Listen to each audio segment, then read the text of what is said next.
Boa noite, a aula de hoje é a primeira parte das melanocíticas benignas, e vocês vão ver, é a maior parte dos slides. 2/3 é a primeira parte, né? A segunda parte, ela inclui principalmente áreas de nevo displásico e de nevo de Spitz, que apesar de terem relativamente poucos slides, eles merecem bastante explicação. Então, eu não vou mostrar todas as variações de tema, porque eu falei e falo isso para vocês nas aulas práticas, que variação de tema em lesão melanocítica é ad infinitum, né? É alguma coisa assim bastante incômoda. E cada dia algum engraçadinho resolve inventar um novo epônimo para nos brindar, né? É uma coisa assim que é de uma utilidade muito pouca. Então a gente vai ver os nevos azuis, que é um grupo bastante curioso, porque eles não são relacionados aos nevos melanocíticos, eles provavelmente são amartomas, e os nevos melanocíticos são neoplasias benignas, né? Já está se cada vez mais indo para esse lado, já há um bom tempo, e as variações de tema. Né? Então, começando pelo nevo azul e mostrando uma apresentação pouco comum, né? Um pálato. Ele dá em qualquer lugar. Né? Melanócito, para quem assistiu a aula de histologia normal, ele é localizado em qualquer tecido, órgão que vocês imaginarem. Vocês podem fechar os olhos, botar o dedo num cadáver aberto na anatomia que vocês vão acertar um lugar que tem melanócito. Pulmão, tecido adiposo, sistema nervoso central, osso, fígado, tireoide, tudo tem melanócito. O que eles estão fazendo lá, que é a grande pergunta, que foi inclusive o título de um artigo de um polonês chamado Plumpkin. O que nós temos no nevo azul? Diferente dos nevos melanocíticos, né, comuns, ele não tem componente juncional e o epiderma é relativamente normal. Tá? Ele vai apresentar uma lesão tumoral, no sentido expansivo, né? Tumor é algo que expande, edema para mim é um tumor, com uma silhueta que tende a ser arredondada, oval e simétrica, com bordas geralmente bem definidas e suaves, diferente do dermatofibroma, que é muito parecido de passagem de longe, mas o dermatofibroma, se a gente consegue enxergar, ele é espiculado. Ele é composto por melanócitos dendríticos e fusiforme no derma, e que geralmente vão apresentar dentro do citoplasma alguma quantidade de melanina, que vai de nenhuma até muito, né? Então, quando ele é didático, ele vai ser tapado de melanina. Em pequeno aumento, esse conjunto de melanócitos dendríticos, com padrão fusiforme em 2 polos, ele vai dar um padrão que eu chamo de borra de café. Ele parece mesmo uma mancha de café, é bem escuro, marrom, bem escuro. E essa melanina, ela fica dispersa de um padrão geralmente homogêneo por todo o tumor. Tem umas pegadinhas, mas é menos comum. E isso é importante porque o melanoma tende a ser mais caprichoso. O melanoma, ele tem pigmento aleatório, não tem aquela composição estratificada do nevo ordinário, né, de ser mais proeminente próximo à junção dermoepidérmica. No melanoma, ele é completamente aleatório. Então, no nevo azul, ele é homogêneo e simétrico. O que é bastante difícil de separar histologicamente, especialmente em pequenos aumentos, é a presença de macrófagos fagocitando melanina. E lá pelas tantas, esses melanócitos dendríticos morrem e a melanina vai para o saco. Então, essas células são chamadas de melanófagos. E é muito difícil distinguir dos melanócitos. Geralmente, quando o núcleo é muito visível, é melanócito. Quando o núcleo está tapado, geralmente é macrófago. Pode induzir fibrose extremamente variável, né, desde nada até uma reação que dá um padrão que a gente chama de queloidiano, mas está errado. Tá? Quando há pouco pigmento, é muito fácil de confundir nevo azul com dermatofibroma. Então, eventualmente também pode ser confundido com fibrose cicatricial e até queloide. Apesar que eu acho queloide um pouquinho de imaginação demais, especialmente quando a gente olha em pequeno aumento. E é interessante que, diferente das lesões melanocíticas benignas comuns, ele tem uma tendência maior de se estender até o hipoderma. E no hipoderma, ele se alarga fazendo uma cintura, o que dá um padrão que lembra uma ampulheta. Isso é bem característico, especialmente nos nevos azuis celulares, que são aqueles nevos bem mais complexos. Então, variações, né, que podem ser chamadas esse conjunto, mais corretamente, de melanocitose dérmica.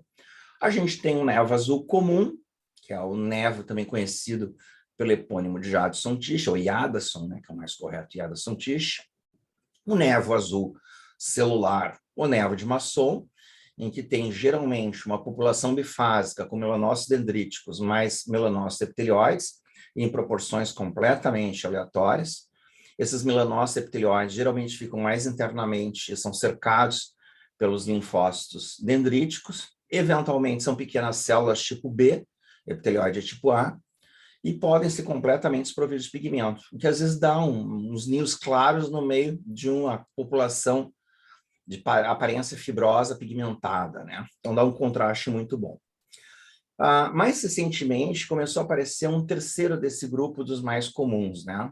E que ele é muito mais observado em pacientes idosos, até é uma marcação de senescência da pele, que é chamado de nevo azul dendrítico. Esse nome ainda está assim, sendo visto, né? Muita gente usa, muita gente não usa, mas eu gosto. Por quê?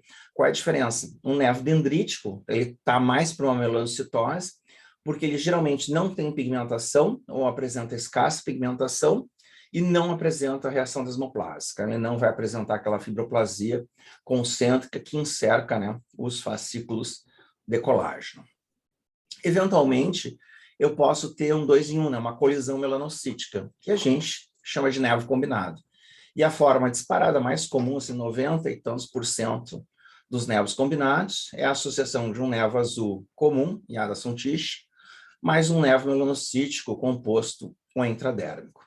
E aí começam a aparecer coisas menos comuns, né? E talvez a coisa mais assustadora que exista no planeta, dentro da comunidade melanocítica, é uma situação em que vocês associam um nevo de Spitz, que é uma lesão que já foi chamada de melanoma juvenil benigno, né? Pelo horror citológico que ela é, com nevos azuis que podem ser celulares. É um nevo penetrante profundo, por ser uma lesão morfologicamente atípica, a gente vai dizer que ela é atípica, ela não é displásica, naquele conceito pré-neoplásico, que é um conceito falacioso, diga-se de passagem, e pela extensão ao hipoderma, ela pode, especialmente em biópsias para o punch, ser confundida com malignidade.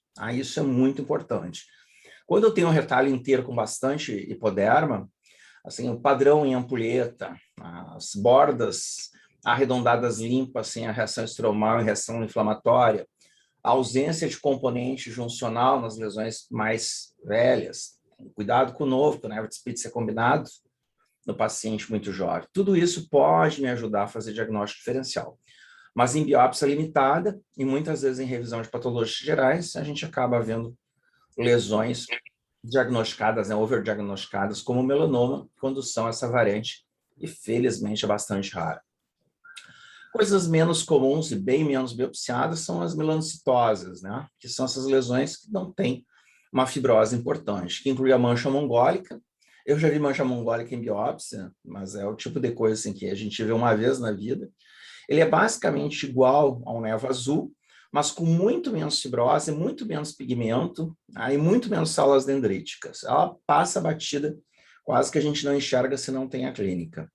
O nevo de Ota, que é o do olho, e o nevo de Ito, que é o do ombro, é absolutamente similar à mancha mongólica, a gente depende de topografia, também tem o caso biopsiados.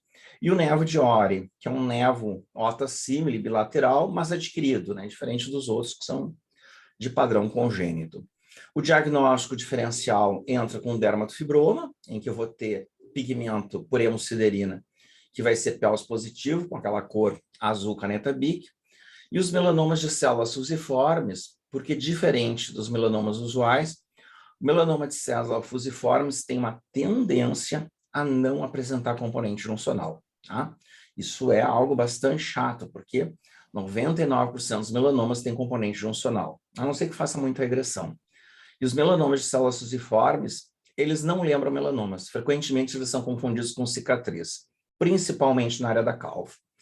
E como eles têm esses elementos, né, de ativação fibroblástica, eles podem ser confundidos com dermatofibroma, fibroxantomatite, tumores mesenquimais e mesmo nevo azul. Então, o nevo azul comum, né, o nevo azul mais comum de todos, que é chamado, né, de nevo de Jadasson, Jadasson-Tisch. Como vocês têm no material do Rapini, a ausência de componente epidérmico juncional, presença de células pigmentadas distribuídas de maneira aleatória, mas homogênea, mantendo o pigmento de um padrão regular e homogêneo de lado a lado, de cima para baixo. A gente vai olhar nos dois sentidos, fazer uma cruz, tá? Com uma reação fibroblástica, que o Rapini chama de esclerose. Eu já fico com o pé atrás, porque para mim isso está mais para fibrose do que uma esclerose verdadeira. Não tem paciente que faz esclerose, padrão quiloidiano, né? Tem um crescendo que vai a tudo. E na mistura dessas células fusiformes pigmentadas, com padrão bifásico, tem duas pontas, né?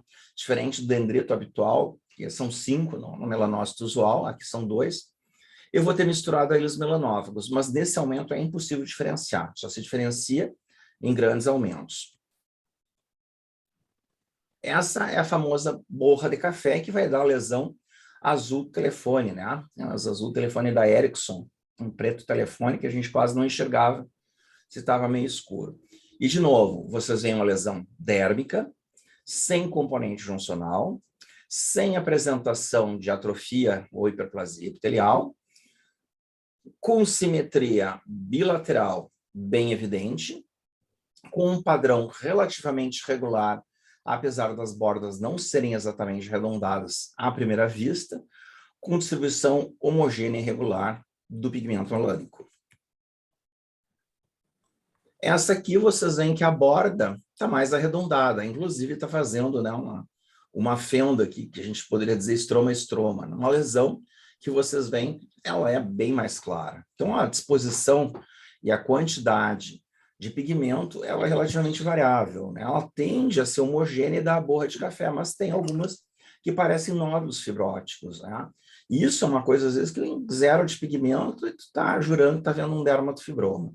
Então, é interessante, às vezes, da gente fazer uma coloração PELS para pegar hemosiderina e fontonamasson para pegar melanina, para esses diagnósticos que a gente fica com alguma dúvida.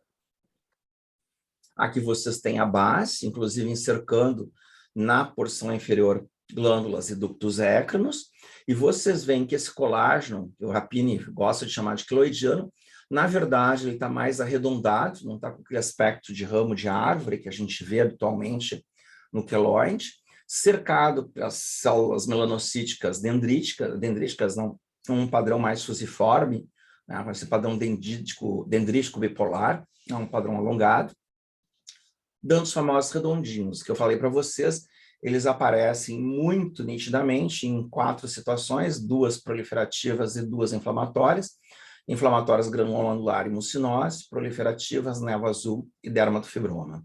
Vocês veem que a borda dela, quanto mais clara a lesão, né, menos pigmento, mais fibrosada ela é.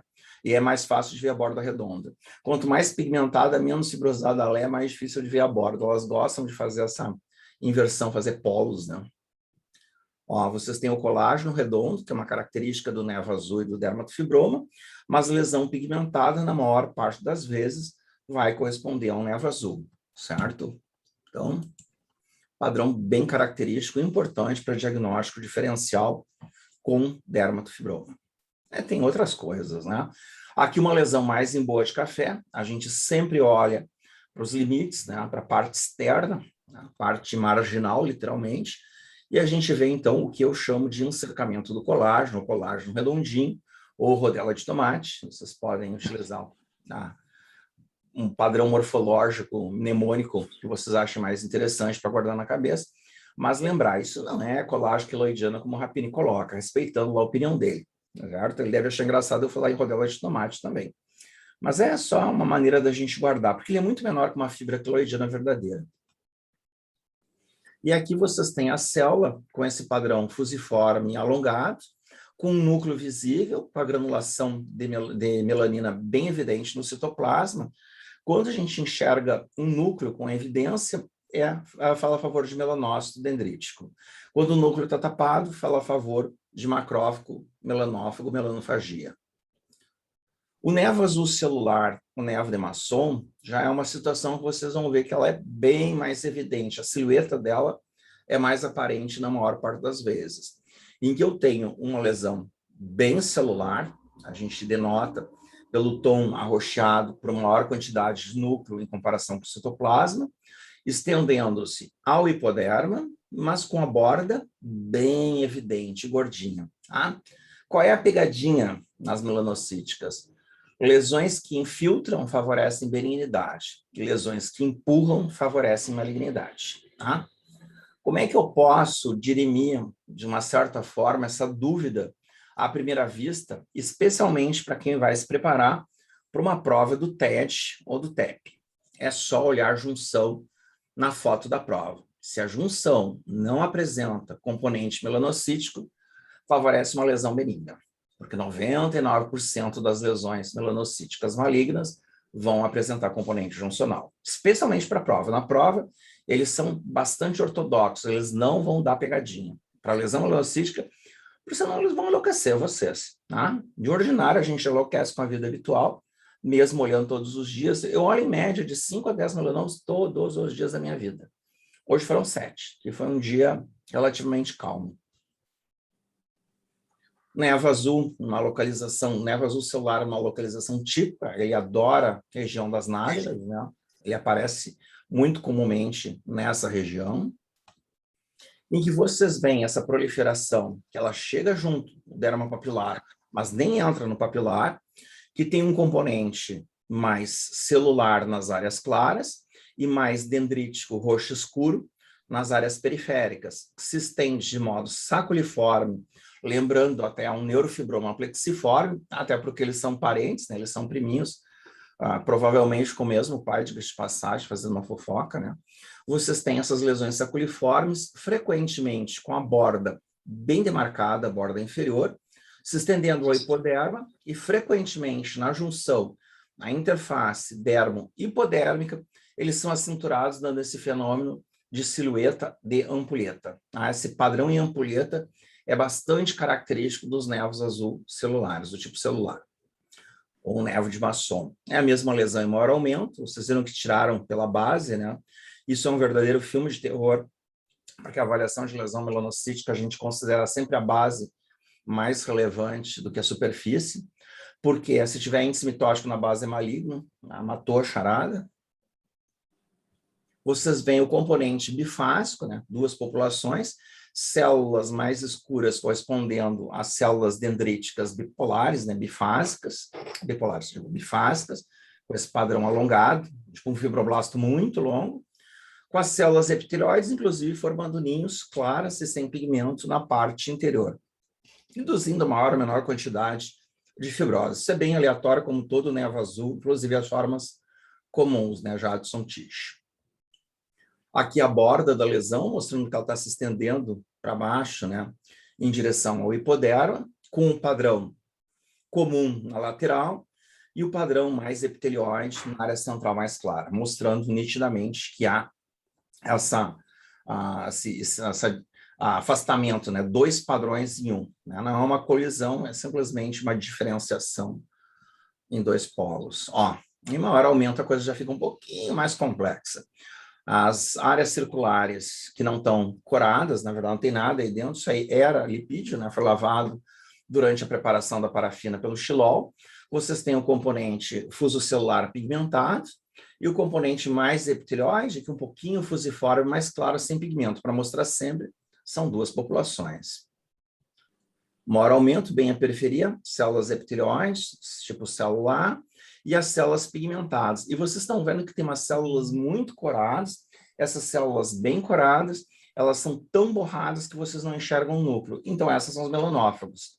Vocês já veem a diferença, né? O melanófago, que é esse macrófago que fagocitou melanina extravasada, ele vai ter um padrão em borrão, um padrão de borrão sujo, enquanto que o melanócito dendrítico vai ter um padrão mais refinado.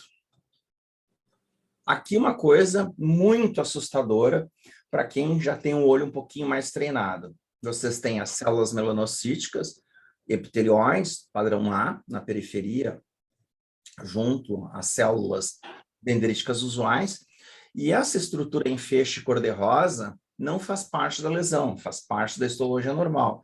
Isso é um músculo eretor do pelo. E, nitidamente, vocês têm células...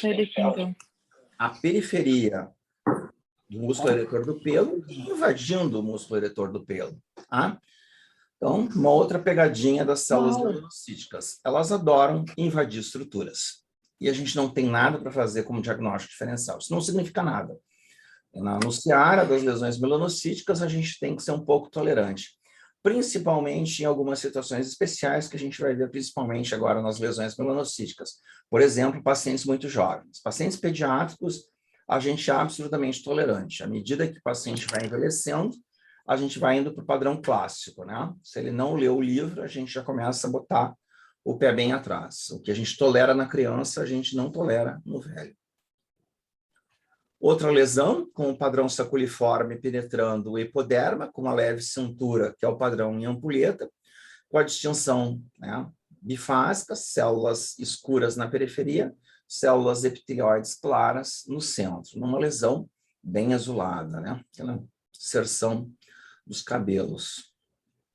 Ó, mesma lesão em maior aumento, vocês têm um componente bifásico, fuso celular pigmentado na periferia, e as células claras mais no centro, uma certa reação fibroblástica, inclusive puxando o adiposo para cima, que é uma característica das lesões fibroblásticas, sejam benignas, sejam malignas, né? Isso aparece muito em dermatofibrosarcoma protuberante para complicar a jogada. Ó, células fusocelulares pigmentadas, né? São células comuns com pigmento granular que não tapam núcleos, os núcleos são centrais e observados, envolvendo o que a gente chama de ninhoteca de células epitelioides não pigmentadas, com esse padrão mais claro, né? Então, um padrão bifásico bastante distinto e muito caprichoso para o melanoma fazer. O melanoma pode fazer isso, o melanoma pode fazer qualquer coisa, né? Mas geralmente ele vai ser mais assimétrico, mais regular, os ninhos não vão ser tão redondos, vai ter células mais assimétricas entre si, o tal de pleomorfismo, pode ter mitose. Então, há uma série de características para a gente usar depois para o diagnóstico diferencial. Existe névoa azul maligno? Existe, bastante. Melanoma originado em névoa azul, em várias publicações.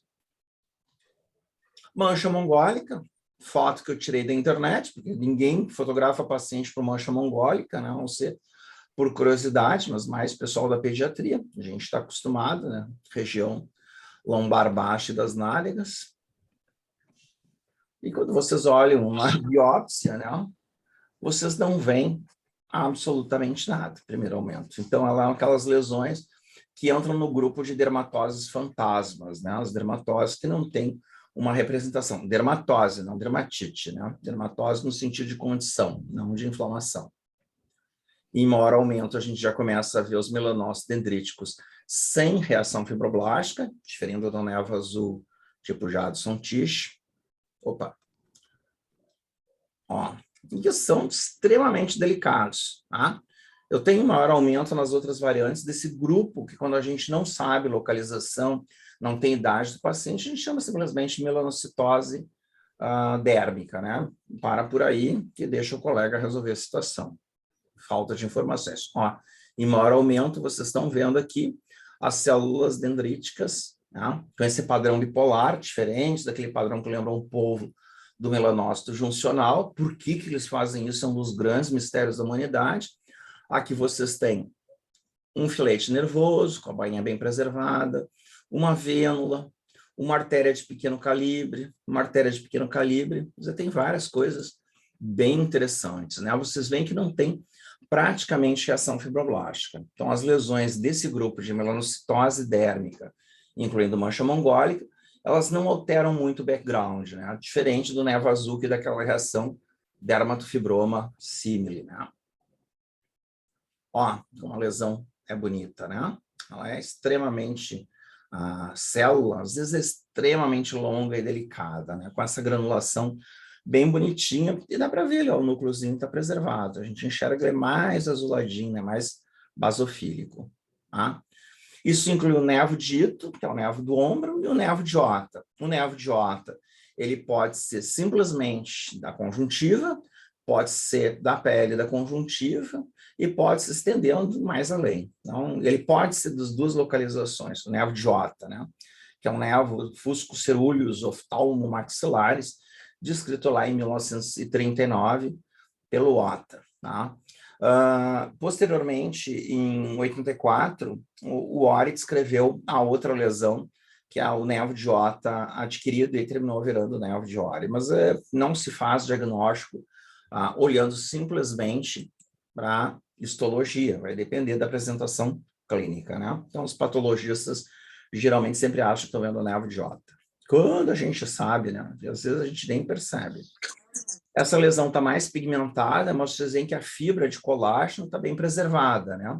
Em direção à profundidade, vocês têm um bulbo folicular, um nervo, uma artéria de pequeno calibre, uma glândula sebácea, e ali no entremeio, né?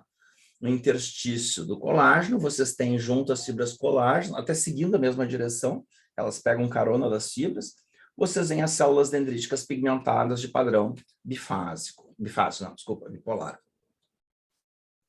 E a gente pode dar uma incrementada curando para Masson-Fontana. Aqui é melhor fazer Masson-Fontana, Fontana-Masson, o nome é usado de maneira completamente aleatória. Depende de quem vocês gostam mais. Eu, como gosto mais do Masson, uso Masson-Fontana, mas geralmente os laboratórios chamam de Fontana-Masson. Ele cora a melanina, não melanócito, de preto, tá?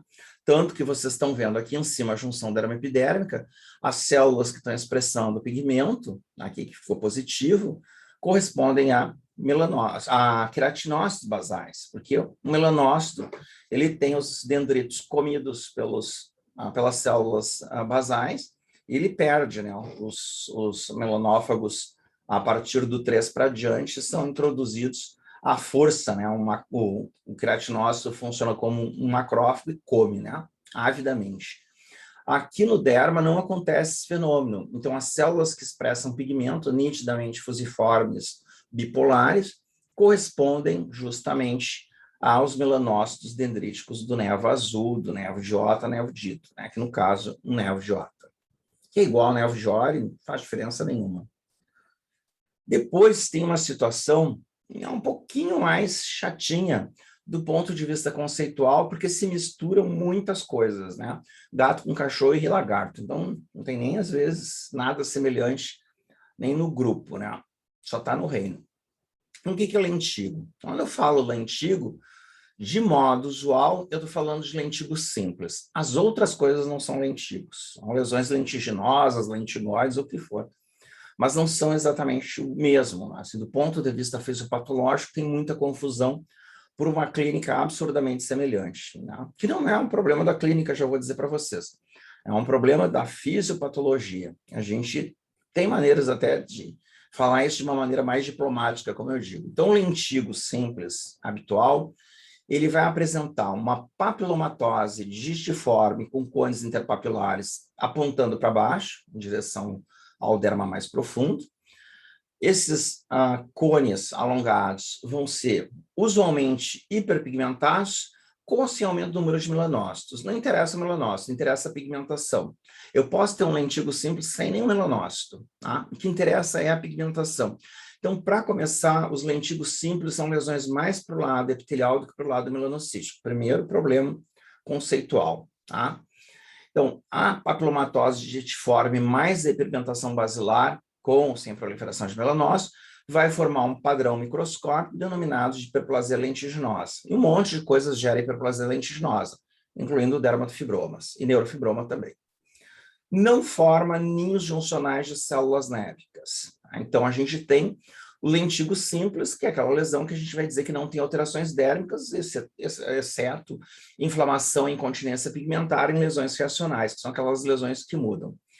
Do ponto de vista fisiopatológico, entrando lá para as vias genéticas, as vias moleculares, a gente sabe que existem dois lentigos. Um lentigo que nunca vira melanoma e um lentigo que progride neve e pode virar melanoma. Tá?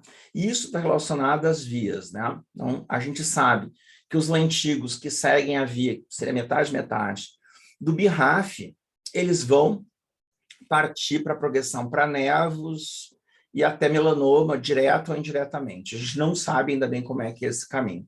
E existem as outras vias, né, que não fazem esse tipo de caminho, certo? Então, por exemplo, os cachorrinhos que têm síndrome de Leopard, que são os dálmatas iguais aos humanos, eles vão apresentar lentigo que não progride. Eles não fazem melanoma. É excepcional caso de melanoma em paciente com síndrome de Leopard. Só tem um caso de um paciente que fez um lentigo maligno melanoma, que não tem nada a ver com os lentigos, tá? Esses lentigos simples. Lentigo solar não tem nada a ver com lentigo simples. Tá? Para começar, o que a gente chama de lentigo solar na clínica, 90% das vezes, ou é uma ceratose seborreica reticulada pigmentada, ou é uma ceratose actínica pigmentada. Então, o nome mais correto desse grupo é melanose solar. Está errado chamar de lentigo solar? Não, clinicamente aceitável. O problema é a histologia. Nós disse para vocês, eu aceito que um clínico, que um dermatologista, chame uma lesão de psoríase em pequenas ou grandes placas. Eu não aceito um patologista chamando isso. Eu aceito que um colega da dermatologia fale em eritrodermia. Eu não aceito um patologista falando em eritrodermia. Tem que ser dermatite esfoliativa. Eu acho que tu tem que ser mais definitivo na hora, porque são coisas diferentes. Tá? Eczema funciona bem na clínica e funciona bastante mal na histologia. A gente vai usar dermatite espongiótica na fase subaguda. No resto vai ser um monte de coisas.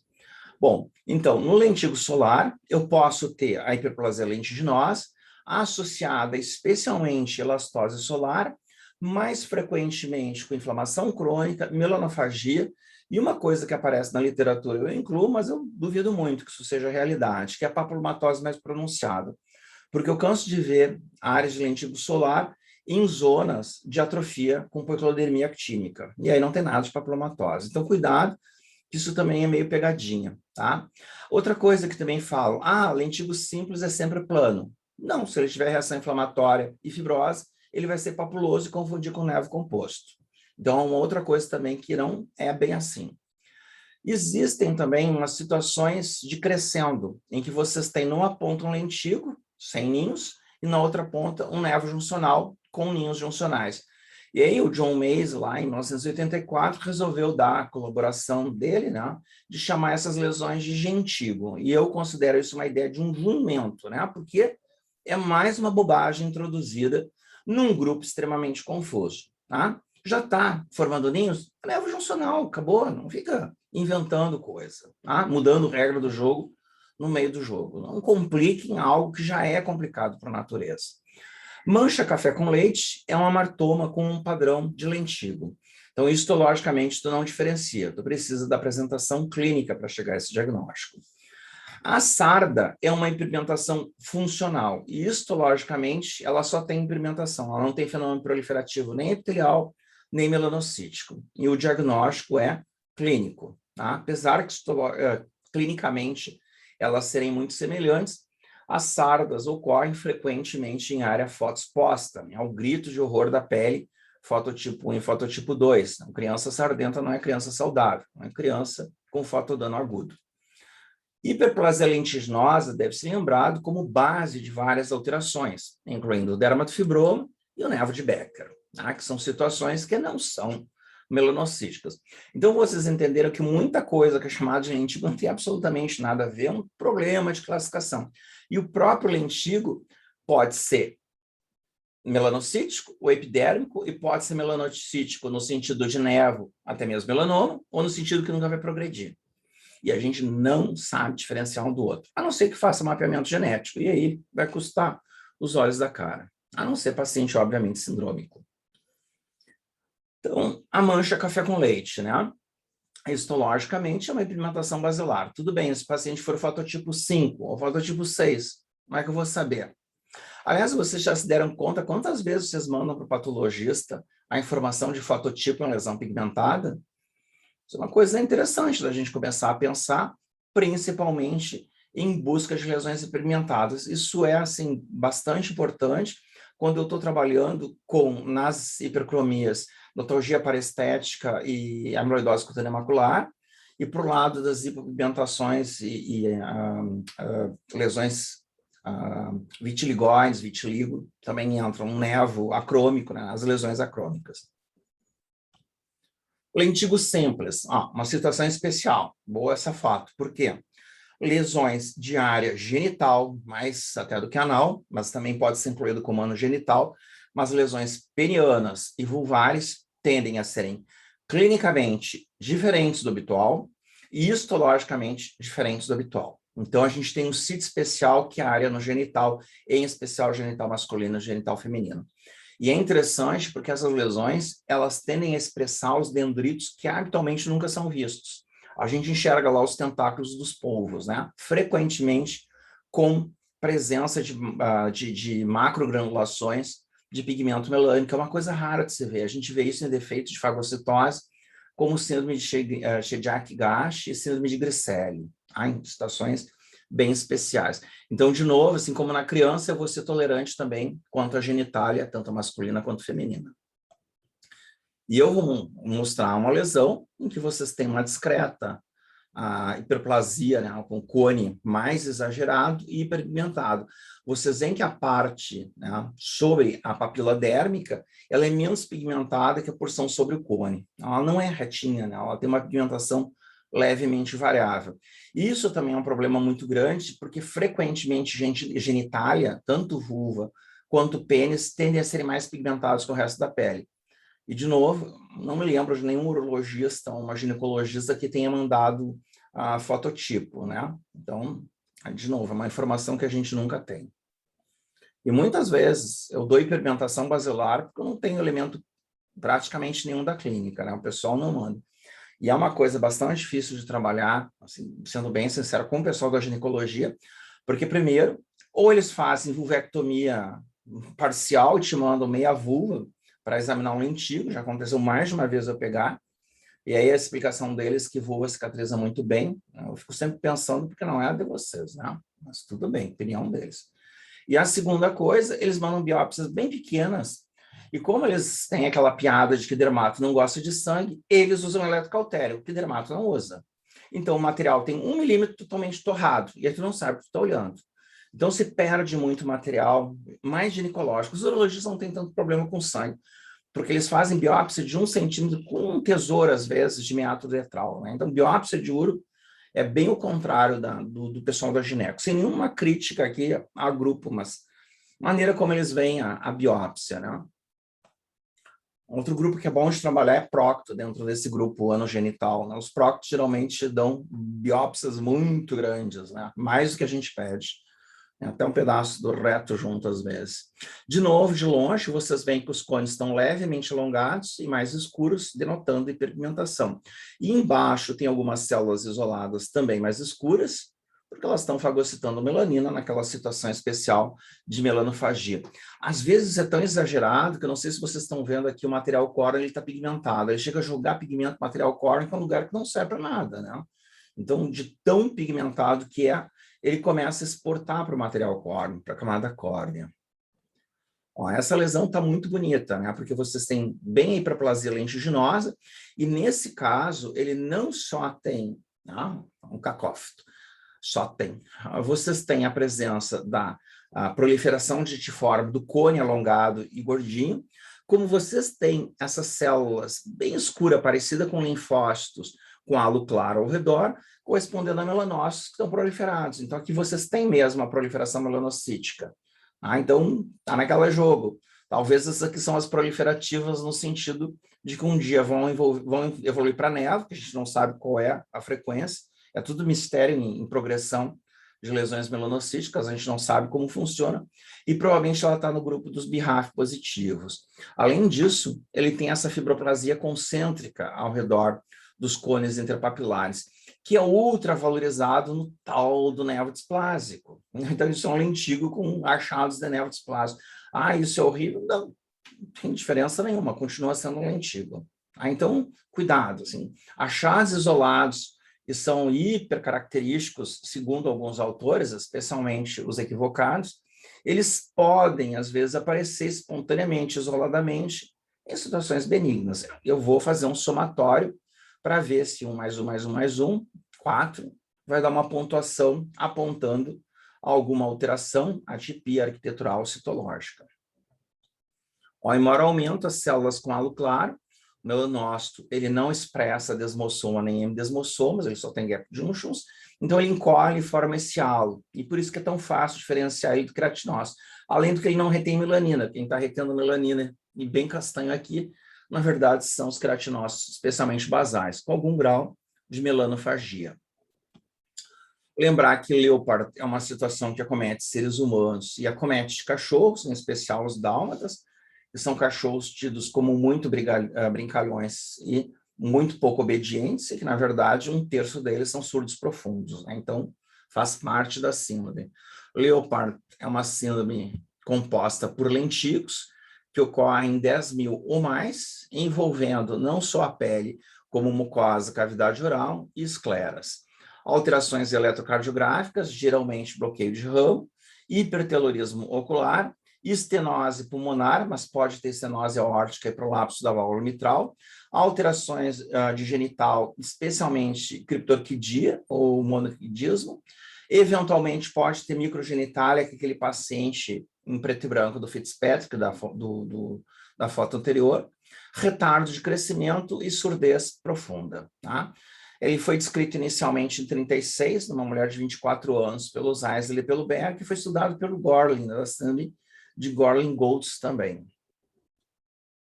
Aqui vocês veem que os pacientes jovens, eles têm as lesões mais exuberantes em área fotoexposta, as fotoprotegidas demoram a mais, a gente também não entende direito essa progressão, até certo ponto, fotoinduzida, e vocês veem que à medida que eles vão ficando mais maduros, eles vão apresentando alterações envolvendo conjuntiva, envolvendo até ali junto a íris, né? Então é interessante, podem fazer lesão em mucosa, porque a gente cheio de melanócito, mucosa chega a ser pigmentada, pede para um filipino sorrir para vocês, para ver que a gengiva é roxa, porque aquilo é melanina que eles estão expressando na mucosa, né? Indiano também a gente vê bastante.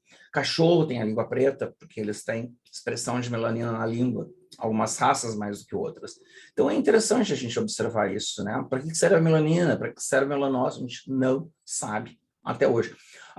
É para fazer a fotoproteção contra a radiação ultravioleta. Isso é para ser humano, que é bípede. Para chimpanzé não serve para nada. E chimpanzé talvez seja mais humano que nós, porque a gente compartilha 98% do código genético. A gente não sabe se eles não são mais aperfeiçoados do que nós. E eu acho que a gente não é assim tanto, né? A gente só sabe escrever leite em luz elétrica. E papel higiênico é importante. Paciente adulto, vocês veem aquela deep space, né? Aquela foto que fizeram, né? do espaço, que à medida que foram aproximando e aparecendo cada vez mais, mais estruturas, né? Uma coisa fantástica, esses pacientes, assim, a quantidade de lesões. E o mais incrível de tudo é que esses pacientes raramente fazem evolução para melanoma. Tem um caso só na literatura de um lentigo maligno num paciente mais velho.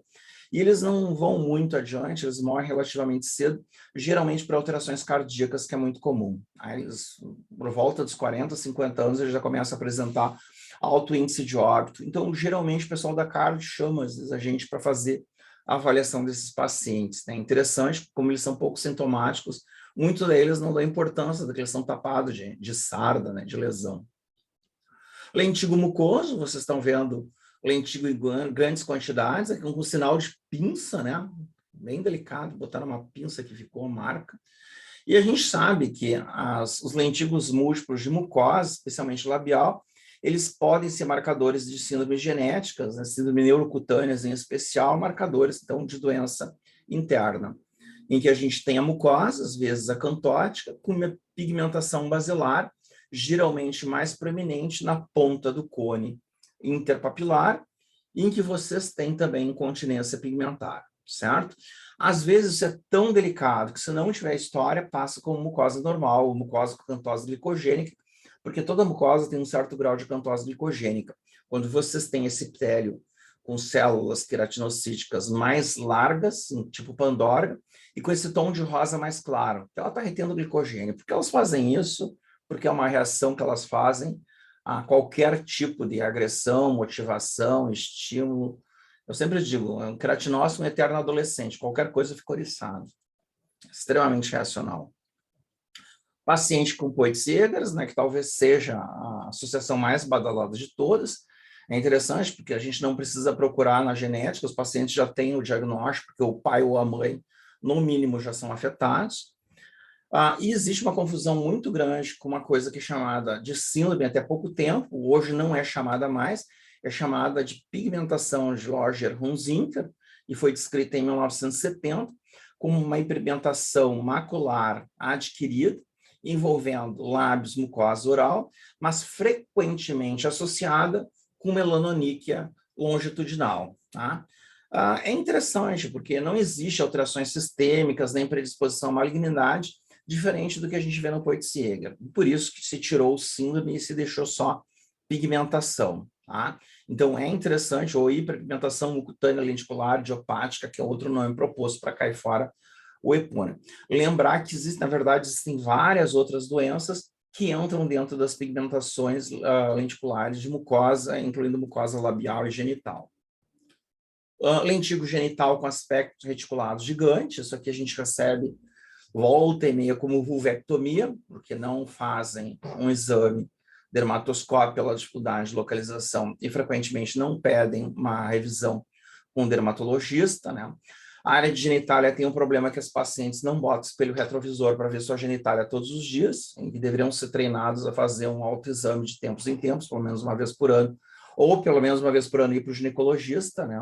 E aí não sabem o tempo de evolução. E você sabe que essas lesões lentiginosas de mucosa, elas podem ter apresentações clínicas bastante feias, né? Mas aquela coisa, o corcunda de Notre Dame era horroroso, surdo, berrava, parecia um monstro, mas tinha um coração extremamente meigo. Então, vocês têm a mesma coisa que numa transição mucutânea, a gente sabe que é transição porque tem camada granular, vocês têm a hiperpigmentação basilar. Aqui um pouquinho reacional, porque eu tenho infiltrado linfocitário de base, que é muito comum, né? Geralmente, essas lesões, elas devem ser entendidas dentro do contexto de que elas se modificaram. Não se tira lesão estável, né? Dermatologista só tira lentigo quando ali modifica. Então, frequentemente, eles têm alguma motivação autoimune, e começam a ficar excitados, a ficarem hiperplásicos, a ficarem proliferativos, a coçarem, a terem halo eritematoso, a aerosarem, e tudo isso vai dar um processo inflamatório, uma incontinência pigmentar, alterações hiperplástico degenerativas, acantose tricogênia, no caso das mucosas. A gente tem que entender o contexto, né? A gente vê muito lentigo, especialmente cirurgião plástico, tira muito lentigo assustado, porque como são lesões planas e muito escuras, eles têm muito mais medo de um nevo papuloso já despigmentado, né, meio senescente. A base, para vocês verem as células pigmentadas, são basicamente queratinócitos. O melanócito é a célula redondinha mais escura com halo ao redor, não expressa pigmento. Infiltrado linfocitário, inclusive com alguns linfócitos penetrando a base epidérmica. Aqui eles fazendo um amontoado de melanócitos, esboçando o início de humanidação. Tá? Então, vocês podem ter lesão mucosa névica, tá? Nas transições. É curioso, nevo azul pode dar em qualquer lugar, mas os nevos, eles param nas transições, a gente não vê ele em nenhum outro lugar. E tem mais uma curiosidade fantástica, o único animal que faz nevo melanocítico verdadeiro é o ser humano. Nenhum outro faz. E a gente não sabe absolutamente qual é o motivo disso. Os animais fazem lentigos e nevos azuis. Eles não fazem nevos melanocíticos comuns como os seres humanos. Por quê? De novo, né, parece que o criador tinha muitos nevos e só passou para a espécie preferida dele. Lentigo solar, que não tem nada a ver, a gente está vendo nitidamente no background, né, de um campo de cancerização cheio de ceratoses actínicas, ali ditas hipertróficas, que eu vou corrigir para hiperceratóticas, pigmentação diversa, cicatrizes, eritema de fundo, falta de envelhecimento importante, em que, em adição à hiperplasia lentiginosa usual, eu vou ter lastose solar. Quer dizer que todo lentigo em área de fotodano é lentigo solar, né? Isso é um padrão de apresentação clínica, de novo, não tem nada a ver com patologia. Mas a grande maioria dos lentigos solares clínicos não são lentigos solares, são outras coisas. Em especial, ceratose seborreica reticulada pigmentada e ceratose actínica pigmentada, que, diga de passagem, muitas vezes também é confundida com lentigo maligno in situ, né? Ancha pré-melanoblástica de Bruyère. Então, vocês têm uma lesão, que eu falei para vocês, poiquilodérmica, em que o paciente não tem hiperplasia lentiginosa clássica, ele vai ter uma pele com epiderma atrófico sobre uma área de elastose solar. E aí, vai dizer que não é lentigo solar, isso é mais lentigo solar que muita lesão. Então, de novo, a literatura não fala desses detalhes. Muito pobre. Esse caso aparece no livro do Philip McKee, um cara que eu respeito muito, né? O Philip já está se aposentando, mas os livros deles continuam sendo publicados, especialmente pelo Eduardo Calonge, é um cara que volta e meia aqui no Brasil. O Philip McKee é do St. John lá em Londres, né? E é interessante porque não é lentigo, é uma ceratose seborreica. Aí eu já tive mais de uma vez vontade de mandar um WhatsApp lá para o Philip McKee para corrigir isso no livro dele, mas eu acho que isso é muito grosseiro, né? Um pouco arrogante da minha parte. Não vou tirar a alegria, eu só vou fazer autocrítica e explicar isso para vocês. Erro todo mundo comete, eu não acho isso um pecadilho maior, porque qual é a modificação do ponto de vista terapêutico? Mínima, né? Eu só estou com uma verdade biológica, no olho dele ele achou que isso aqui era um lentigo solar. Como lentigo solar não é uma lesão verdadeira do ponto de vista histológico, é um saco de gatos, não vai mudar nada do ponto de vista clínico, tá? Mas o patologista, o dermatopatologista em especial, é obsessivo em chegar no que eu denomino de verdade biológica. Não tem nada a ver com verdade jurídica, verdade do ponto de vista ético, verdade essa que consta nos dicionários. Opa. Aqui vocês veem que o colágeno está de cor laranja, então você sabe que esse material ou é francês ou é belga, porque ele foi usado aqui a associação com safron. Safron é açafrão, é o tempero mesmo, que dá essa tonalidade alaranjada e deixa o colágeno mais definido, né? Em que vocês têm essa lesão, a elastose não fica tão evidente, com inflamação crônica e continência pigmentar, e o padrão de tiforme bem evidente, em que a melanina fica mais exuberante nessas pontas, né? Essa ponta aqui, a ponta para baixo, em que vocês têm, inclusive, uma paraceratose retendo pigmento, ó. Vocês veem direitinho, e o melanócito com halo claro, que não tem nada de pigmento. Vocês veem que é uma lesão muito mais epitelial. Então, a gente tem que corrigir muita coisa ainda dentro dos livros, né? Mas como faz entendimento não muda prognóstico terapêutica, fica lá na inércia, né? É uma preguiça mental, mas é uma preguiça muito discreta, não é nenhum pecadilho muito grande. Lentigo induzido por pulva, psoralena mais ultravioleta A, ele vai ter histologicamente semelhanças muito grandes, especialmente com aquelas lesões genitais, em que vocês têm a presença daqueles melanócitos dendríticos exuberantes com macrogrânulos de melanina. Tá? Mas histologicamente, eles às vezes são mais inflamados também, né? E não tem uma elastose solar tão evidente, a não ser que o paciente já tenha tido fotodano naquela área em especial, né? Que, por exemplo, psoríase micose fungoide não gosta de se assentar em área fotodanificada. Então, uma maneira da gente ficar olhando meio assim, porque ela gosta de correr fora do lugar onde pega sol.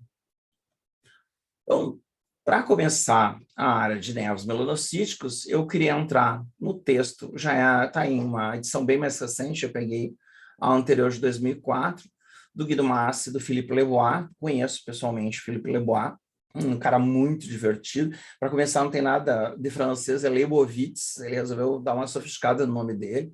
Ele é um americano lá da Universidade da Califórnia, que é um grande especialista em lesões melanocíticas benignas malignas, principalmente as enzimas do muro, por causa de uma história que eu vou contar na próxima aula sobre Spitz, em que ele escreveu esse livro bastante interessante, que é os diagnósticos histológicos de nevo e melanoma, em que ele faz, nos capítulos iniciais, tanto de nevo quanto melanoma, alguns critérios básicos para a gente evidenciar benignidade ou malignidade. Tá? Existem vários, e sempre ao final de cada um desses capítulos, ele termina dizendo, né, na maior parte das vezes, critérios devem ser vistos dentro de um contexto adequado e podem ser presentes ou ausentes. O que, no final dos nados, em resumo, quer dizer, não vale. Não vale sempre. Então, não existe regra que funcione 100% das vezes. Mesmo mitose pode aparecer em nevo ordinário. Óbvio que o conjunto de alterações, necrose, ulceração, inflamação, mitose, que é o que eu chamo de estigma da maldade, que eu falei isso no carcinoma espinocelular, eles vão evidenciar uma lesão mais claramente maligna do que benigna. Então, isso tudo bom senso. Nenhum dos critérios a seguir, eles são completamente específicos ou completamente diagnósticos e todos, em determinado momento, podem ser encontrados em melanoma cutâneo. Então, regra, né? A gente tem que ter pé no chão. Lesões difíceis podem apresentar critérios conflitantes. Eu posso ter uma reação inflamatória superajuntada e uma lesão fazer atipia arquitetural, por exemplo, assimetria, um lado ser diferente do outro. Alguns critérios são infrequentes, alguns são pouco específicos, ou vão apresentar uma leitura extremamente variada entre observadores diferentes. Né? Tem aquela piada das lesões melanocíticas complexas, que se você mostrar para 10 patologistas, vocês conseguem 25 diagnósticos diferentes. É só mostrar em dias diferentes. Critérios devem ser vistos agrupados e o clínico deve participar obrigatoriamente do diagnóstico. É um esforço cooperativo. Lesão melanocítica dissociada é olhar às escuras. Desliga a luz do microscópio, vira de costas e tenta fazer diagnóstico. Aí eu digo que tu está trabalhando com parapsicopatologia, aí eu vou botar meu turbante com uma baita de uma esmeralda ou rubi, vou ali para a Praça da Alfândega, adivinhar os números da Mega Sena e ficar rico, né? Porque não tem como. A gente não sabe trabalhar as cegas nas lesões melanocíticas. E, infelizmente, eu vou dizer para vocês, o pessoal faz muito pecado. Né? Dermatos menos, cirurgiões plásticos mais ou menos, cirurgiões oncológicos pouco, e cirurgiões gerais que não estão habituados a mandar lesão melanocítica fazem muito. Por exemplo, nunca dão a idade do paciente. Tá? Isso é um problema muito grande, como a gente vai ver a seguir. Os aspectos clínicos da lesão são fundamentais. Diagnóstico clínico, hipótese diagnóstica, porque a concordância de um dermato bem treinado, mesmo quando termina a residência, chega a 93% de acerto em lesão melanocítica. Com dermatoscopia, vai ali a 94, 95. Mandando para o patologista, vai a 97. Juntando todos, vai quase a 99. Tá? Dermatoscópio digital está na altura de um clínico. Ainda não passou ali dos 94, né, que eu saiba até agora. Então, dermatopatologistas experientes raramente têm dificuldade de separar um nervo melanocítico de melanoma, porque eles ainda têm a progressão evolutiva temporal. Então, mais de 90% da acurácia em diferentes trabalhos. Discrepância entre impressão clínica e histopatologia deve obrigatoriamente ser vista e revista com cuidado, especialmente do lado da histopatologia. Quem deve fazer cortes seriados, estudos aprofundados, é o patologista. Como eu posso agregar maior massa de informação, manda as fotos por WhatsApp da dermatoscopia e da clínica. Isso ajuda muito, inclusive das outras lesões. E às vezes até da família ajuda bastante a fazer uma composição de genética familiar. Então, vocês têm uma lesão simétrica, uma melonada, uma lesão assimétrica, diferentes cores, não é um melanoma, né? Bem claro. Uma lesão num paciente adolescente, simétrica, tanto clínica quanto histologicamente, sem estímulo na maldade. Não tem necrose, não tem ulceração, não tem hemorragia, não tem inflamação importante, não tem mitose. Eu não estou fazendo diagnóstico, eu só estou apresentando esses critérios. Então, os aspectos clínicos envolvem um aspecto macroscópico, o uso dos critérios ABCD na macroscopia, é uma coisa discutível, porque nervo congênito gigante foge disso aí.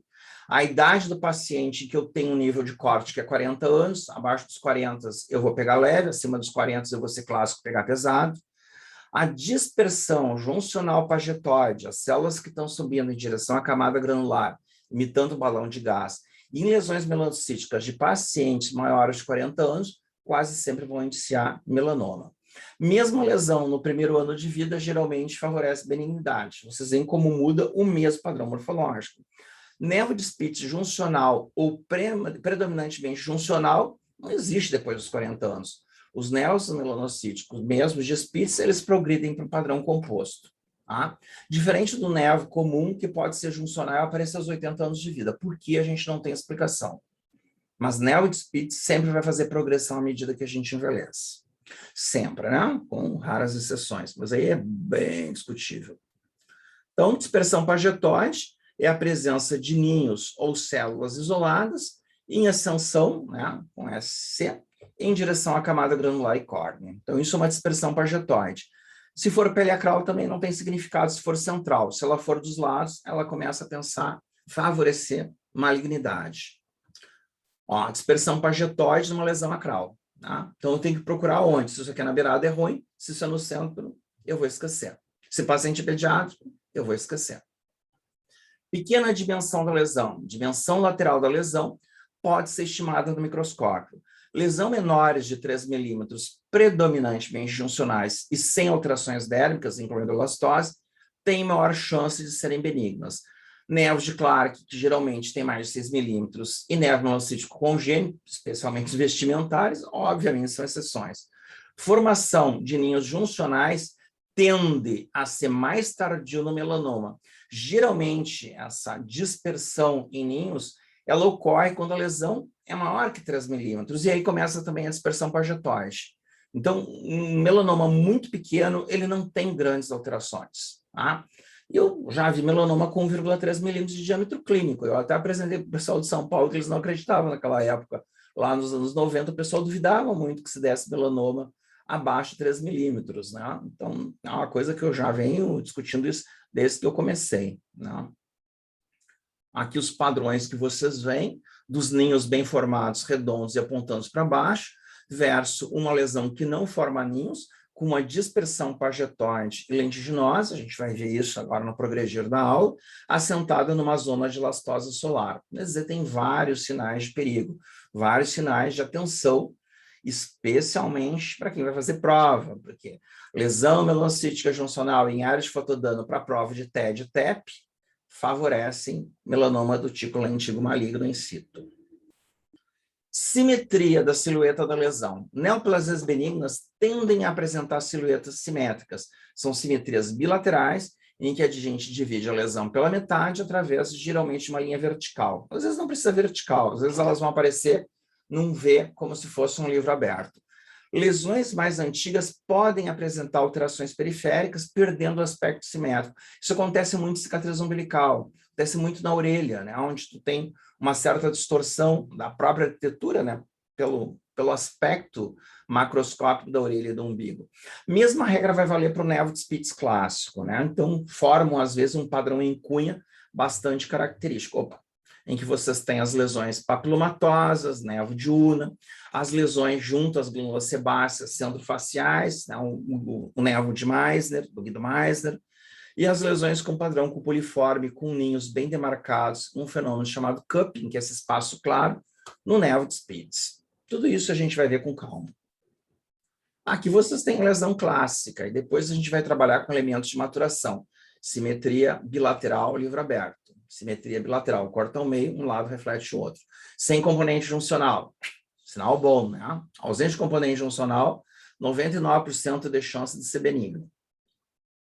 Lesão formando cunha. Ah, mas que engraçado, ela tem pigmento lá debaixo. Pegadinha. Essa lesão é uma lesão combinada. Ela tem um nervo comum em cima com um nervo azul embaixo, tá? Então, cuidado, uma aparente incongruência, mas a gente tem que colocá-la na sua devida dimensão e contextualizar como se faz em tudo. Ó, formando a cunha. Lesão pouco pigmentada, a gente vai ver de perto, ela tem limites bem definidos. Nervo de rede, que são nervos clínica e histologicamente feios, né? E, de novo, feiura não serve para nada no ramo, no seara melanocítico, como eu insisto. É uma lesão absurdamente simétrica, com as bordas absolutamente semelhantes. A gente valoriza muito esses dois aspectos. Simetria de margem lateral. Nervo benigno cresce de modo radial, num padrão regular e simétrico. Consequentemente, ambas as margens laterais vão apresentar detalhes, padrões morfológicos similares. A gente chama último ninho, eles têm que ser equivalentes. Margens laterais ou indistintas, apagadas e assimétricas, uma tem bola e a outra é difusa, né, do tipo lentiginosa, é o caso do menino da Fernanda Rocha, de hoje, de manhã, eles são, muitas vezes, iniciantes de melanoma, mas eu tenho que contextualizar qual é a chance de melanoma numa criança, num adolescente de 13 anos de idade, 14 anos de idade. A gente tem que ser muito cuidadoso em dar abaixo dos 14 anos, porque são absurdamente raros. Então, vocês veem que é uma lesão em que vocês têm um componente dérmico puro na beirada, como ela é mais jovem, na periferia ela é juncional, último ninho pendendo para baixo, como bola de Natal. Bola de Natal é bom, né? Subir para cima em direção ao céu é balão de gás cai na floresta, pega incêndio, mata todos os micoprega, mico-leão dourado, é muito ruim. Então, balão de gás é ruim, bola de Natal é bom, guardem isso. uma lesão espitzoide, né? E aí já começam os problemas. Mas é uma lesão simétrica com bordas bem engessadas, ninhos duros. Simetria nos níveis horizontais da lesão. Agora começa a complicar. O nevo benigno, né?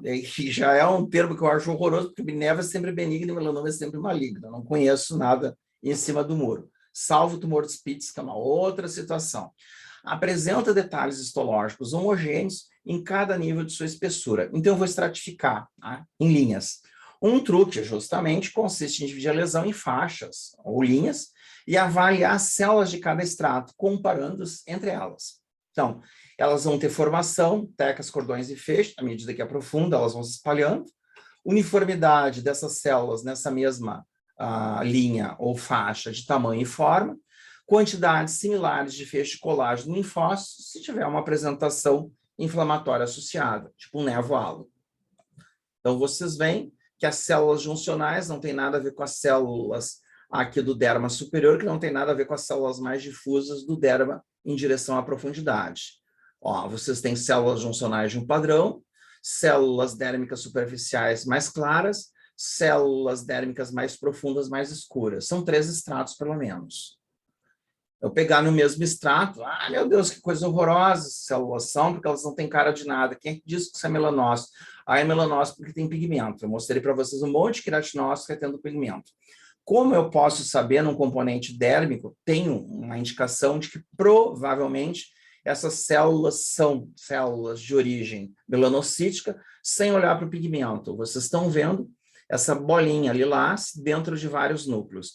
Isso é uma impressão do citoplasma sobre o núcleo, chamado erroneamente de pseudo, porque pseudo é uma bobagem, pseudo-inclusão nuclear. E isso denota a origem da neurocrista. Quem faz isso é, geralmente, a célula de Schwann e melanócito, mas cuidado, macrófago, fibroblasto, célula célula muscular do músculo eretor do pelo e célula endotelial podem fazer isso também. Então, células mesenquimais, às vezes, se fresqueiam e fazem, mas elas são muito mais comuns. Quer dizer que isso aqui é um nevo? Não. Melanoma também faz esse tipo de lesão, tá? Mas se vocês compararem, a gente está vendo um extrato, elas são impressionantemente semelhantes entre elas. São feias igualmente, né? São todas elas corcundas de Notre Dame. Algumas com um pouco mais de pigmento, outras com um pouco menos de pigmento, num padrão epitelioide que a gente chama de células de tipo A. Simetria na distribuição do pigmento. A melanina pode se encontrar dispersa por todo o nervo melanocítico, apesar que o padrão é muito individual de uma lesão comparada com outra.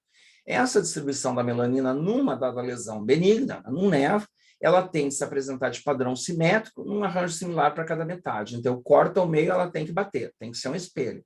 E ela é mais intensa para cima e menos intensa para baixo, sempre nesse sentido, com 2 exceções, nervos azuis e nervos de células A invertidas, que é uma brincadeira da natureza para gozar da nossa cara, né? Porque ela inverte a maturação. Por quê? No dia que a gente parte dessa para melhor, a gente vai perguntar ao criador por que ela fez essas piadinhas melanocíticas. Nevo penetrante profundo mostra uma dispersão por toda a espessura, mas vai apresentar uma simetria dessa distribuição do pigmento melânico. Então, vocês veem, o pigmento é simétrico e próximo da junção dermoepidérmica, porque é uma lesão bem madura, né? Um nevo melanocítico que leu o livro. Vocês têm uma dispersão de melanina na superfície, que é aparentemente simétrica e está respeitando a junção. Mas aqui ela está indo em direção à profundidade. Então, façam a devida leitura. Ela está perseguindo a junção dermoepidérmica do folículo piloso. Então, ela está sendo respeitosa à literatura. Por que ela não está invertendo o eixo? Para ela está indo para a superfície, porque ela enxerga a junção. Ela não enxerga que está para cima. Ela está procurando a junção. Por quê? Porque ela se origina da junção dermoepidérmica, seja do epitélio intranaxial, seja do folículo piloso. Écano e apócrino não valem, tá? Tem que ser unidade pilosebácea. Então, nevo congênito. Nevo de Spitz, vocês veem que apesar de eles serem medonhos, o pigmento está todo homogêneo, distribuído tanto ali nos queratinócitos, quanto nos ninhos, quanto nas células inflamatórias, tudo igual. Então, essa homogeneidade de padrão melanocítico, melânico, melhor dizendo, é bem chamativo. Num névoa azul, né, que num padrão celular, com aquele fenômeno da ampulheta, vocês veem que a distribuição se mantém extremamente homogênea. Ela pode parecer aleatória à primeira vista, mas ela é igual de cima para baixo. Tá? Aqui tem um corte, porque é um névoa azul combinado, que é o tal do névoa penetrante profundo, que é uma variante raríssima e extremamente complicada quando vocês têm um névoa azul celular embaixo e um névoa de Spitz em cima, né? Que é aquele filmezinho de terror, especialmente para quem não está acostumado a olhar a lesão melanocítica todos os dias da vida. Simetria na distribuição, tamanho e formato dos ninhos juncionais. São pequenos ninhos redondos, bem demarcados, que caracterizam o névoa melanocítico. Não são confluentes, são interspassados por áreas livres ou por hiperplasia lentiginosa entre a formação dos ninhos, com exceção do névoa de Clark, o tal do névoa displásico, que a gente vai deixar para a próxima aula, que é uma aberração, né? Mas tem uma explicação. Então, vocês têm ninhos que pendem, como bolas de Natal, geralmente apontam, né, para a zona do cone interpapilar e poupam a zona suprapapilar. Né? Também parece que tem uma explicação fisiopatológica, porque a área de menor espessura do epidermo não gosta de expressar fatores de crescimento, e isso influencia proliferações melanocíticas, inclusive. O melanócito, ele tanto influencia quanto ele é influenciado pelo microambiente ao redor, seja epidérmico, juncional ou dérmico. Tudo isso influencia no crescimento das lesões. Aqui vocês estão vendo uma lesão um pouquinho mais esboroada, né? Ela já está começando a ficar angulada, com crescimento linear entre as lesões. Essa aqui já está entrando naqueles grupos que a gente vai chamar de displásico para uns lados. Como ela é juncional, eu não chamo de displásico, eu vou chamar de névoa juncional de Clark. Aqui vocês têm o famoso gentigo, hiperplasia lentiginosa, névoa juncional e um misto, né, um híbrido, o gentigo do John Mense, então realmente não tolera esse nome. Simetria do padrão epidérmico, com hiperplasia epidérmica simétrica, que tipifica, né, basicamente característica maior dos nervos, mais evidente no centro da lesão e menos evidente nas bordas, cones interpapilares alongados ou alargados de maneira uniforme, e hiperplasia irregular assimétrica e ulceração, faz parte do estigma da maldade, são mais indiciantes de melanoma. Né? Muitas vezes, clinicamente, o que parece uma ceratose seborreica não é uma colisão, é um névoa melanocítico com padrão papilomatoso, o tal de névoa de Una, mas ele é simétrico, ele vai ter um padrão de livro aberto, corta ao meio, aí as páginas abertas. Então, vocês estão vendo, por exemplo, uma hiperplasia de padrão lentiginoso reticulada, que é um padrão que lembra a ceratose seborreica. Olha os ninhos sempre pendendo para baixo, eles não ascendem, né? Eles descem.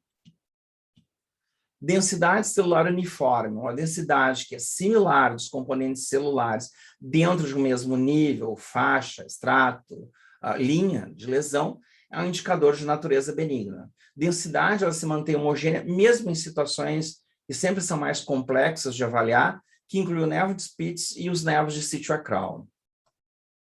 Então, vocês estão vendo aqui uma lesão spitzoide, com células mais regulares, mas a densidade em cima e embaixo são completamente diferentes, elas mudam de faixa. Mas dentro das faixas juncional e dérmica, elas são homogêneas, favorece benignidade. Aqui o névoa de Spitz, ele parece horroroso à primeira vista, células fusiformes, mas olha como o ninho é duro na lateral. A outra lateral é igual. E isso é uma coisa que ajuda muito a pensar. E ele não tem muita diferença de cima para baixo. Ele tem assim, uma perda aparente do que a gente chama de maturação. Elas não diminuem a densidade. Mas se a gente procurar bem, a gente vai ver que ela fica levemente mais livre e solta na base. As células começam a se espalhar. E elas são mais empacotadas próximo da junção. A gente olha a base, né, da lesão, vocês veem que as células vão se espalhando. E isso dá aquele nome assustador de padrão infiltrativo. Então, infiltrativo é bom para a lesão melanocítica. E quando ele empurra, né, o push border, que a gente chama em inglês, ele é ruim. Tá? É um paradoxo comparado com as lesões de linhagem epitelial. Vocês têm 3 estratos, pelo menos, completamente diferentes, mas mantendo a uniformidade, a homogeneidade, conforme a linha. Já no melanoma, coisa completamente confusa, né? Vocês têm áreas que têm poucas células melanocíticas, na mesma linha tem áreas hipercelulares, tem inflamação mais para baixo, mais para cima, vocês veem que ela começa a ficar formando degraus, né? O melanoma nitidamente fica bem diferente, mesmo em aumentos pequenos. Formação precoce preponderante de ninhos, predominância de ninhos juncionais e lesões melanocíticas menores, 3 ou 4 milímetros, de acordo com o autor, que no caso do Massi e do Lebois, eles botaram 4 milímetros, favorece, né, indicia a neve benigna. Ninhos redondos, simétricos, bem demarcados, mitoses extremamente raras e nunca agrupadas, que é o tal do cluster, quando tem 2 mitoses no mesmo campo, a gente chama de cluster, né, agrupamento. E o nevo ideal, ele começa e termina com um ninho na junção, que é o tal do ninho duro, né? Ele marca o limite. Então, isso aqui são ninhos bem duros, né? Ao todo ou ao longo. Uma lesão juncional clássica, apontando para baixo, na ponta de um cone, redondo, né? Que não sobe, não vai em direção à camada granular. Ó, o ninho redondo de ponta de cone, bola de Natal, as famosas bolas de Natal. E Natal, para a maioria das pessoas, é boa, né? Mesmo em lesão acral, vocês veem que ele não cresce para cima, ele pende para baixo. Ó, ninho final, ninho terminal.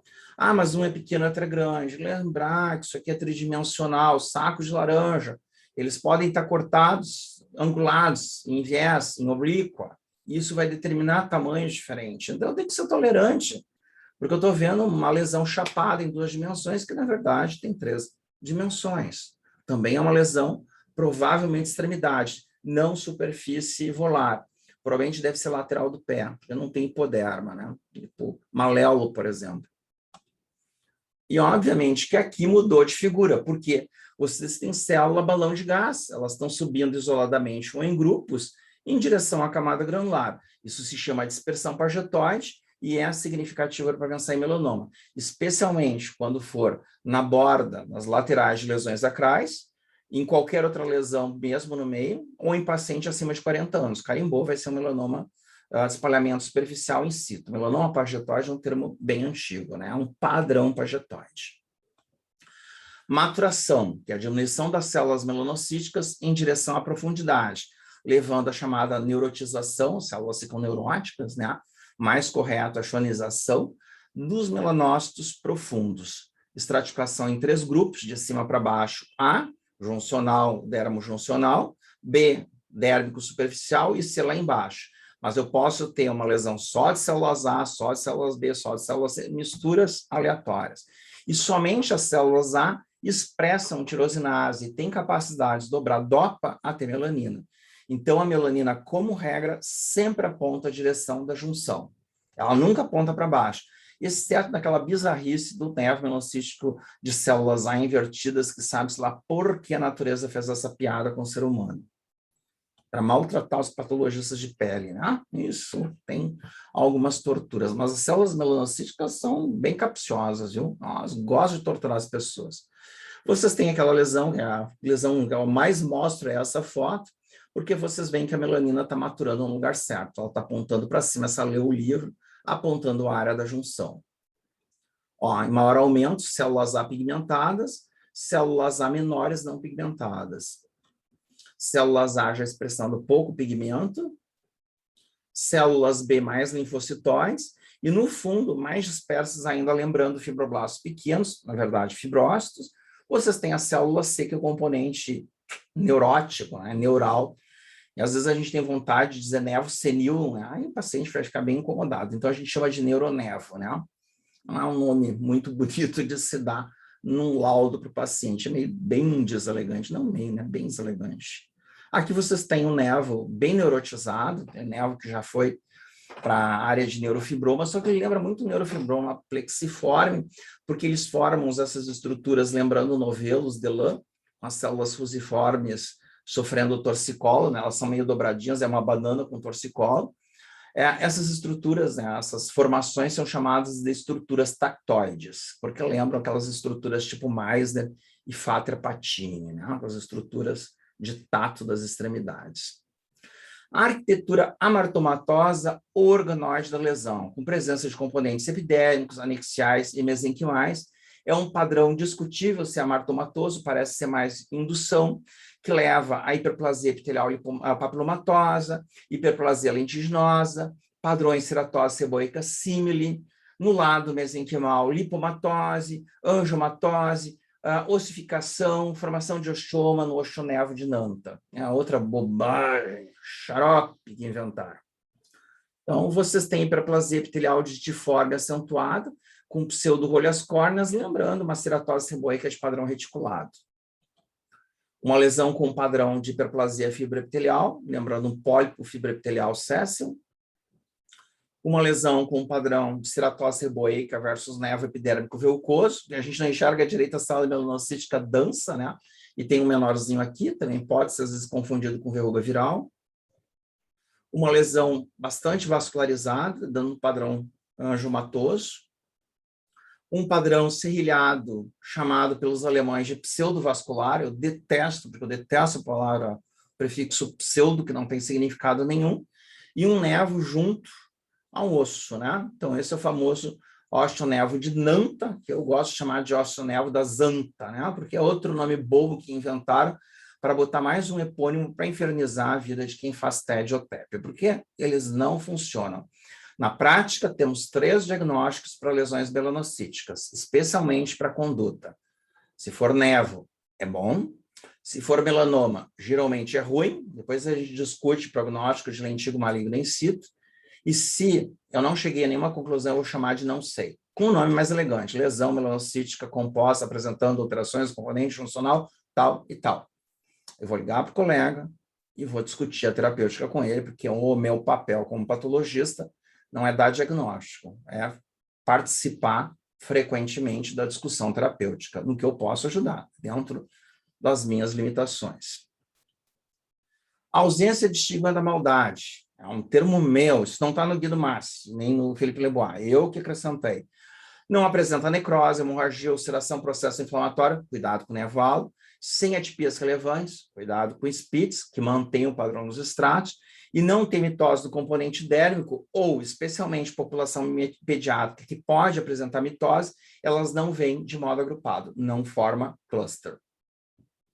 Então, lesão clássica, né? Simétrica, sem necrose, ulceração, hemorragia, inflamação. Neutrófilos aqui conta bastante, porque neutrófilo sempre é alienígena. Não tem fenômeno em ala para complicar. Ala é linfócito T, não é B. Se tiver linfócito B plasmócito, favorece malignidade. E não tem índice mitótico.